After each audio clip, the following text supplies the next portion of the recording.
Well, hello, my friends. Welcome back to Your Fibro Podcast. Today, we will continue with the next episode discussing the importance of nutrition in fibromyalgia. During the last episode, I mentioned the harmful effect of sugar on the nervous system and fibro symptoms. I get a lot of questions about sugar, so this episode is dedicated to sugar. It is actually a module from my course on nutrition, mindful eating for autoimmune conditions, chronic pain, and fibromyalgia. So instead of re-recording it for the podcast, I'm sharing with you the entire module. Audio is a podcast and video with slides on YouTube. It is packed and covers information on sugar, its effect on the development of the disease of both adults and children, sugar addiction, and fatty liver disease. This episode will provide information for anyone, not just people with pain, so please share it with your friends and loved ones. If you have any questions or comments, please email me. You can find my email in the show notes. Well, welcome back to another module. Today we're talking about sugar and how to eliminate sugar from your diet.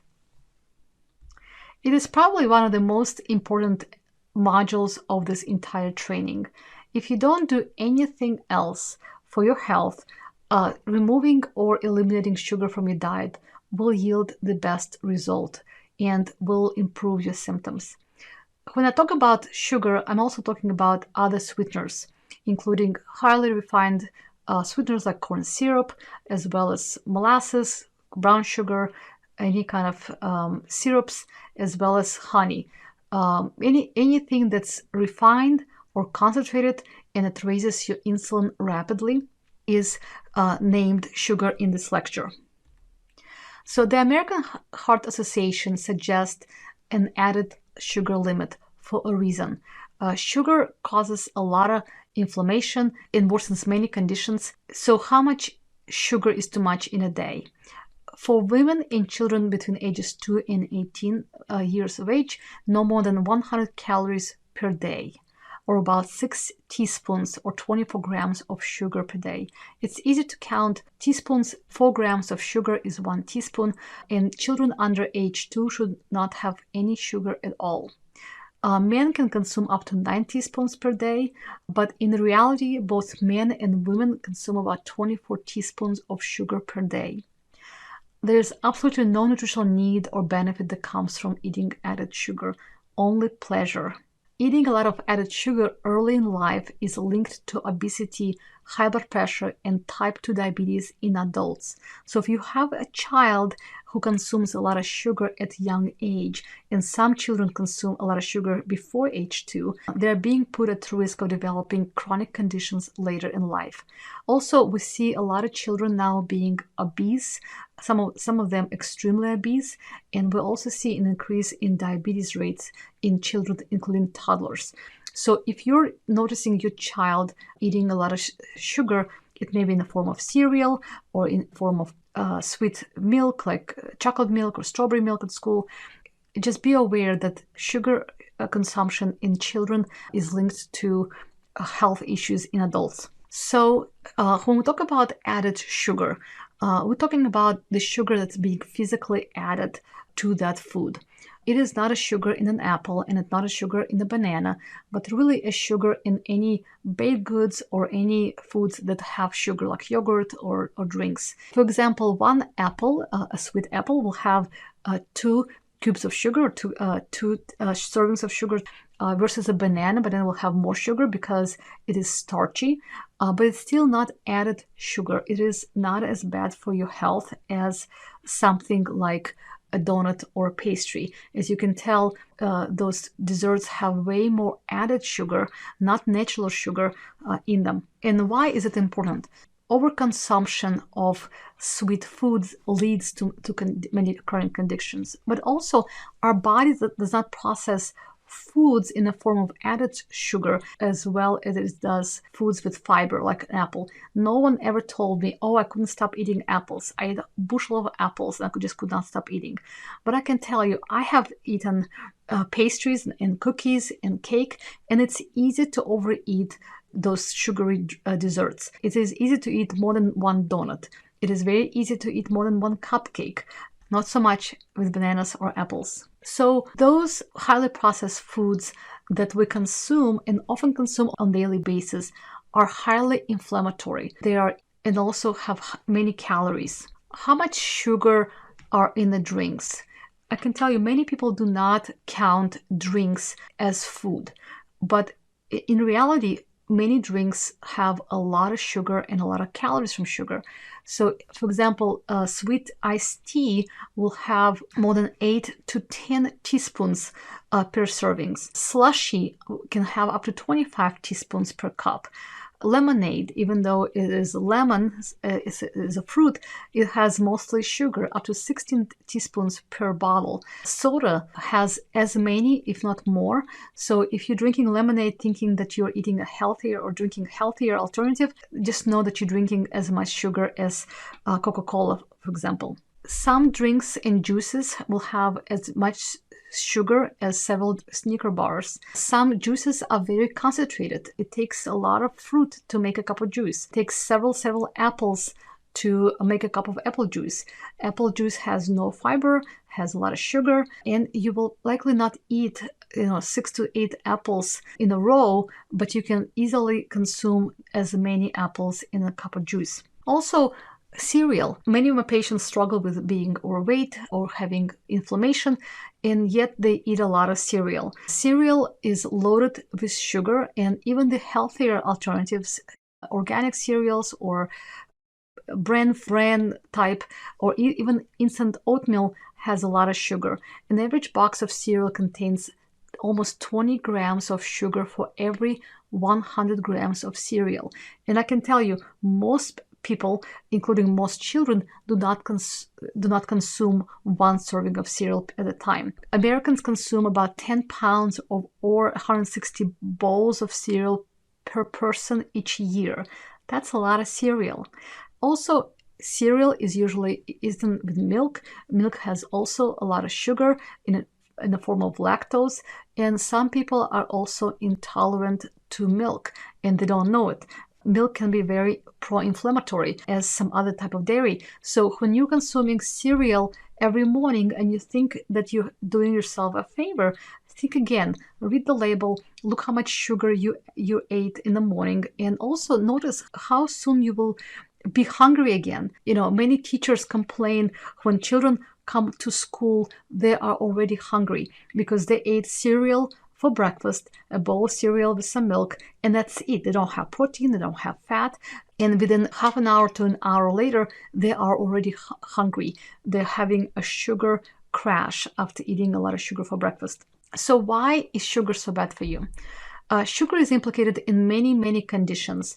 A lot of them are industrial countries' conditions such as obesity or being overweight, type 2 diabetes, heart disease. It's also implicated in some types of cancers, gum disease, and tooth decay. We know that gums and oral health is extremely important in some conditions, like some autoimmune conditions, as well as it can be a cause of inflammation. We know that people who consume a lot of sugars don't live as long. We also know that we see in early puberty in girls who are overweight or have diabetes or consume more junk may have early puberty. Also, I see more pain in patients with osteoarthritis, inflammatory arthritis, and fibromyalgia in my clinic. Some conditions it's very hard to control until they eliminate or reduce sugar. I can tell you I had a patient who was on 2 or 3 medications for rheumatoid arthritis, and he could not control his rheumatoid arthritis. He had a lot of swelling and pain. He was a very heavy soda drinker. He drank a lot of Mountain Dew. He cut out all soda for a week. His swelling improved. As soon as he started drinking soda again, his swelling came back, even if he drank just 1 bottle of Mountain Dew per day. So again, sugar and some other things that are in those sugary drinks or sugary foods can be very inflammatory. Another condition that I see a lot in my clinic is fatty liver disease. Fatty liver disease is extremely common. It is now the most common form of chronic liver disease in the US and affecting 25% of the population. Fatty liver disease is when too much fat is stored in liver cells. Our liver should be nice and pink under the microscope. It should have a normal architecture. But when we consume too many sugars, too many carbohydrates, the metabolism of those carbohydrates produces a lot of triglycerides or fat globules or fat droplets. And those droplets overwhelm your body and overwhelm the transport system that transports droplets to fat stores, and they get stuck in the liver. So over time, the liver looks like it's congested with fat droplets. So this is why it's called fatty liver disease. It's actually a misnomer. It's not because you're consuming too much fat. It is because of consumption of too many carbohydrates. The causes of fatty liver disease is being obese and overweight. We also see it with insulin resistance, when your cells don't take up sugar in response to the hormone insulin. We also see it with PCOS, and especially in other conditions that have high sugar, including prediabetes and type 2 diabetes. So the high levels of fat, especially triglycerides in the blood, droplets get stored inside the liver. When you eat, your body converts any calorie that it does not need to use right away into triglycerides, especially excess sugar and excess calories from easily digestible refined foods. The triglycerides are stored in your fat cells. So if your transport system is overwhelmed, if you overconsume those foods, the excess triglycerides are stored in the liver and distort architecture. If you are overweight and you're not active, you may have high triglycerides on your blood work, especially if you eat a lot of carbohydrates or sugary foods or drink alcohol. So what are the function of the liver? The liver is extremely important organ. You cannot survive without liver. If your liver is severely damaged, you may need a transplant. Liver does many things. Number one is filtration of the blood and detoxification. It removes all the harmful substances from your body. It helps you digest. It breaks down food for absorption. It also, a major organ of your metabolism. It changes food into energy. It also a major organ that produces protein. Those are building blocks of your cells, as well as signaling molecules that are needed for functioning and healing. So if your liver is impaired, it may not detoxify your body well, so you may have more toxins in your bloodstream. You may also not digest well, so you may not break down food as well for absorption. You also may not have enough protein building blocks for healing and repair, such as wound healing. And also we see impaired liver function and low levels of vitamins and minerals, because liver is also participates in the storage and utilization of vitamins. Some of the symptoms of liver disease are just fatigue until the liver disease is advanced. So you may have no symptoms but feeling just tired, feeling worn out, until fatty liver disease worsens. Your labs may be normal. So it is a very deceiving condition. You may have an abnormal ultrasound with a fatty liver on the ultrasound or hepatic steatosis, and that's the only clue that you have fatty liver disease. You went to a doctor, they got an abdominal ultrasound, and on ultrasound you had fatty liver. A lot of times people don't pay attention to that. People are not discussing it, but it is a major condition that impairs your healing and also puts you at risk of complications if you're sick or unwell. Many medications are being utilized or metabolized by liver. So if your liver is impaired, it may alter the medication levels. It may also cause side effects from medications that we typically use in autoimmune conditions like methotrexate or leflunomide or other medications that are very helpful and very good for your condition. But having a liver disease, puts you at risk of developing the side effects. So major condition, we see it often unrecognized or not paid attention to, but you really need to pay attention to your liver. You only have one of them. So let's talk more about sugar. 100 years ago, the average sugar consumption per year was 4 pounds, which is 1.8 kilograms, less than one small baby being born. Now in the US, the average sugar consumed per year is 150 pounds or 68 kilograms, a size of a grown adult. So we went from not even a baby to a grown adult. Sugar is one of the most common additives to many foods and is hidden in sauces, breads, foods that used to be consumed unsweet. Even some cheeses have sugar added. Some additional condiments, for example, ketchup or barbecue sauce. Food industry does this on purpose because sugar is addictive. Now, emotional and psychological dependence on sugary foods and drinks, also known as sugar addiction, is real and may be hard to treat. Sugar addiction is not imaginary. We see it very often, but it may go unrecognized because sugar addiction is not as harmful as alcohol addiction or drug addiction, in not as perceived as such in our society. It's still very harmful to your health. Eating sugar releases opiates, which is our natural pain relievers, as well as dopamine in our body.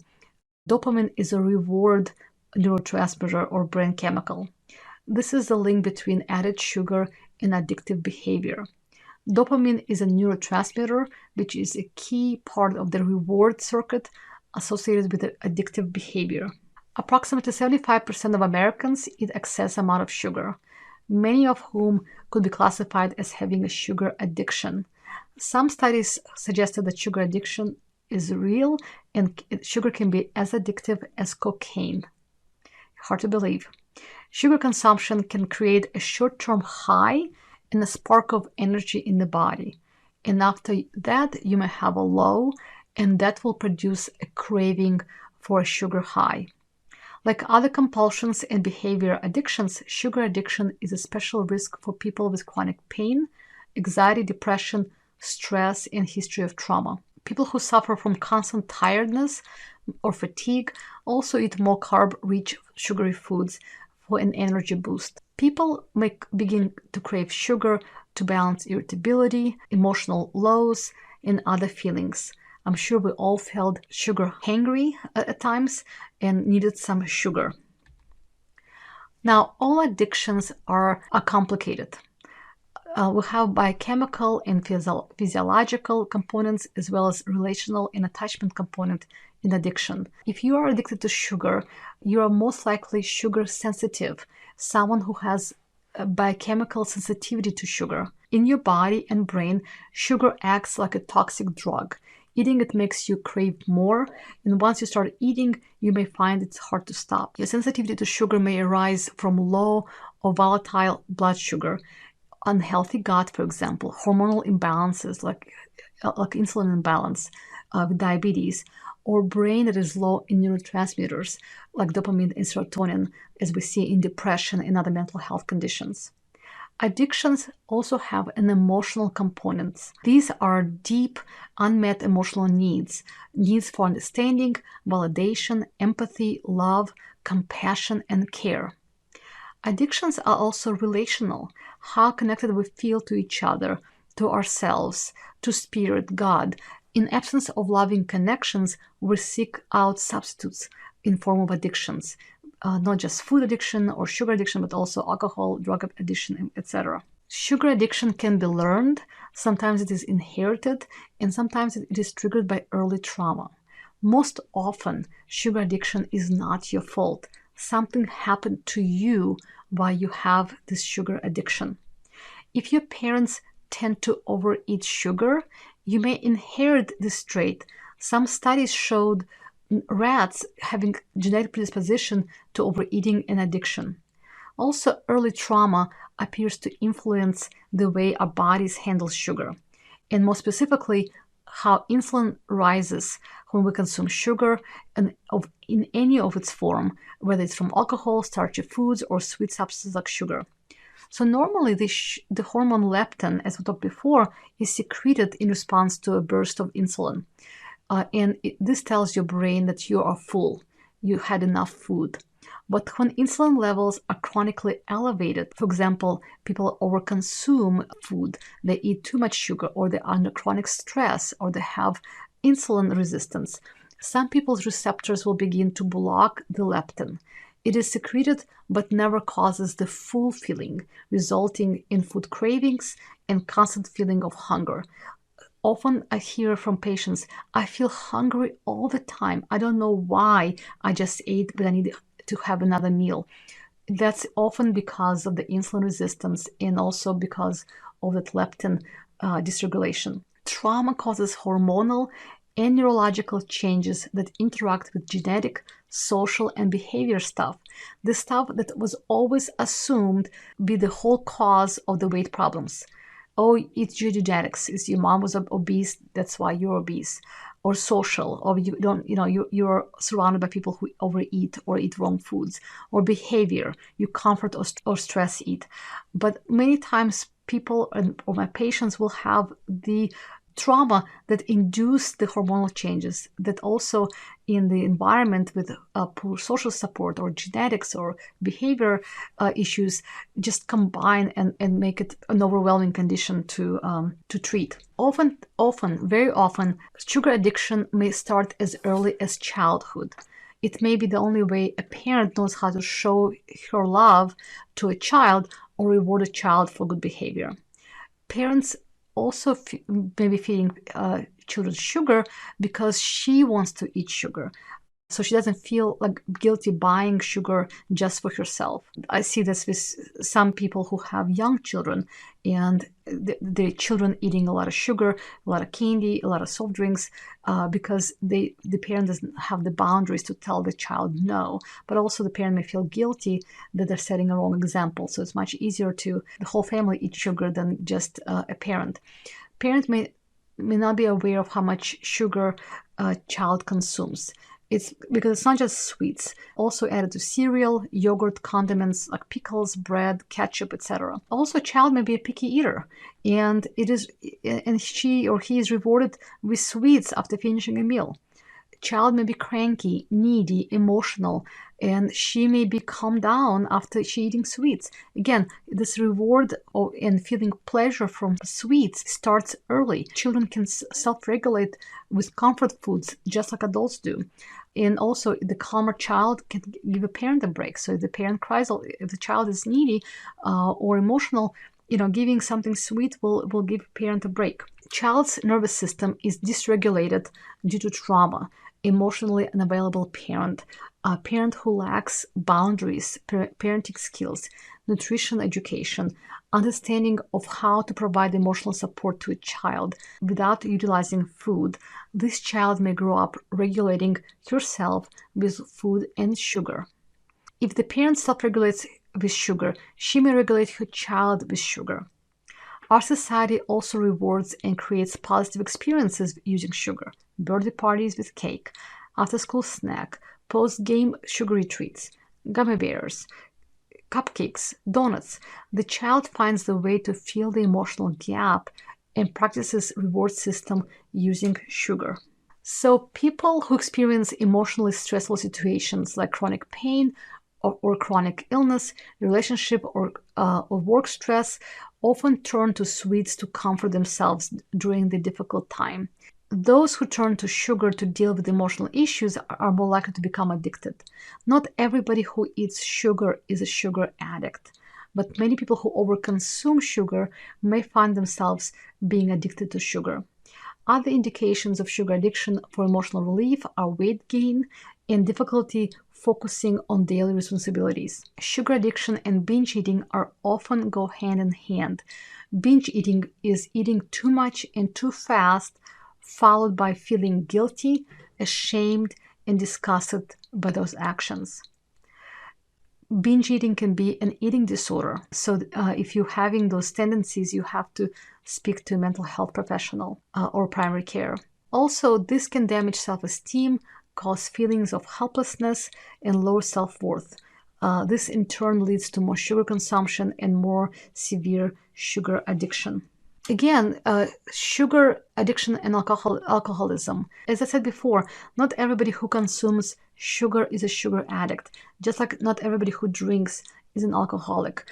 But with alcoholism, we have clear symptoms of alcohol abuse. We have intoxication, we have loss of job or relationship problems. With sugar addiction, we often don't see those negative effects except for obesity or excess consumption or binging for obesity or complications like diabetes. So sugar addiction is not as visible and more accepted in our society than alcoholism. But there's a surprising genetic link between children of parents who abuse alcohol and sugar addiction. A recent study confirmed dopamine receptors in the brain light up when sugar is consumed, like the receptors light up in the brain of someone who abuses alcohol. This can encourage people who struggle with sweets to develop alcoholism. Alcohol-dependent people may have a higher desire for sweets and experience sugar cravings and sugar withdrawals, just like they may have alcohol withdrawal and alcohol craving. The genes in parents who abuse alcohol, as well as their preference for sugar, can be passed down to their children. As a result, the child may have a predisposition to both of these addictions, sugar addiction and alcohol addiction. Bottom line, sugar addiction is real. Sugar addiction needs to be recognized and evaluated. If you're trying to remove sugar from your diet, you need to be aware of the reasons why you may be addicted to sugar. If you struggle with sugar addiction or just overconsumption of sugar and recognize patterns of past trauma, you need to work with a mental health provider as you detox from sugar, as it may trigger worsening depression, anxiety, and labile mood. The research demonstrates that the effect of sugar addiction, withdrawal, and relapse are similar to those of drugs of abuse. So what do sugar cravings feel like? I think we all know those feelings. We all may crave sugar, want something sweet after dinner, but people who eat a lot of sugar and stop eating sugar will have a very strong urge to eat something sweet and can find it difficult to control themselves around food. This can also lead to binge eating and over-consuming calories, sometimes on a regular basis. Many sugar cravings stem from a blood sugar imbalance. When your body ingests sugar, your blood sugar spikes and your body releases insulin to lower it to a safer level. If the insulin brings your sugar level a bit too low because you're used to eating a lot of sugar, as it often happens, your body starts craving foods that will raise the sugar level or glucose level and increase your energy. Sugar withdrawal. We eliminate sugar from our diet. We find ourselves experiencing withdrawal symptoms.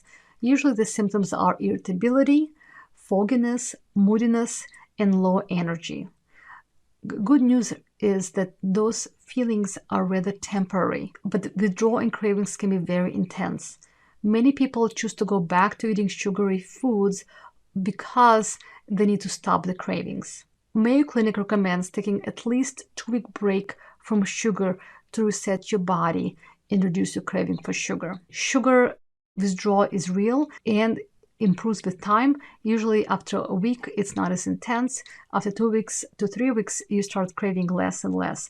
Usually within 4 to 6 weeks, you stop having desire for sweets, for sugar.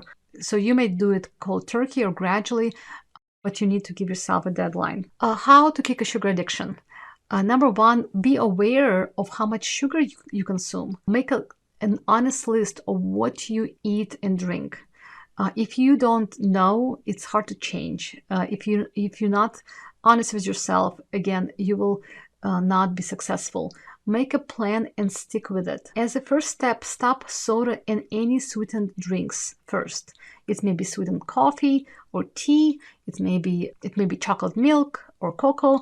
It can be coffee with creamers. Creamers have a lot of sugar. So stop all drinks that have sweeteners. I also recommend stopping milk if you're an adult, because milk has a lot of sugar in the form of lactose. If you have a child who's obese, you need to really monitor how much milk this child consumes. Recommended amount for children is no more than 3 cups per day, and it's usually 6 to 8 ounces. And I know many children consume way more milk than that. Aim for less than 5 grams of added sugar per serving as you're trying to detox from sugar, and then later eliminate all added sugar. Read all labels. Sugar is disguised by many names. Stay away from any baked goods, desserts, and candy. if you're trying to eat better, eliminating white flour and white sugar is a huge step you can take. If you look at any food and if it has sugar or has flour, it's easy to spot and should be easy to say no. Also try to stay away from cereals, healthier options like packaged oatmeal. They still have a lot of added sugar. Also be aware that pizza and pasta sauces have added sugar. Half a cup of store-bought marinara sauce contains anywhere from 2 to 4 grams of added sugar per half cup, which amounts to a teaspoon. So if you're using a jar of pasta, you may have up to half a cup or more of sugar in a jar. So read the labels. Sugar is disguised by many names. It can be called brown sugar, corn sweetener, corn syrup, fruit juice concentrate, high fructose corn syrup, honey, inverted sugar, malt sugar, molasses, and anything that's on O's: dextrose, fructose, glucose, lactose, maltose, and sucrose. All of those are sugars and they are not good for you. Well, I hope you found this session informative and motivational.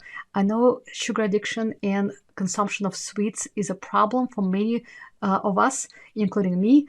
So we need to really work on eliminating those foods from our diets, because I know the less sugar you eat, the better you feel and longer you live, and better you live longer. Thank you for listening. Thank you for listening to this podcast. If you enjoyed today's episode, the best thing you can do is to share with someone and leave a review and rating. This helps me support more people just like you move toward better life with fibromyalgia. All you have to do is to go to the platform you're listening on, click the share button or the icon, and just send it to a friend. I so appreciate you taking your time to do so. Make sure you sign up or subscribe to this podcast so you can get the most up-to-date information in the new episodes. Thanks for joining me today, and I will see you next week. And don't forget to mind your fibro. Disclaimer: this podcast provides information only and does not provide any medical or psychological services or advice. None of the content on this podcast prevents, cures, or treats any medical or mental condition.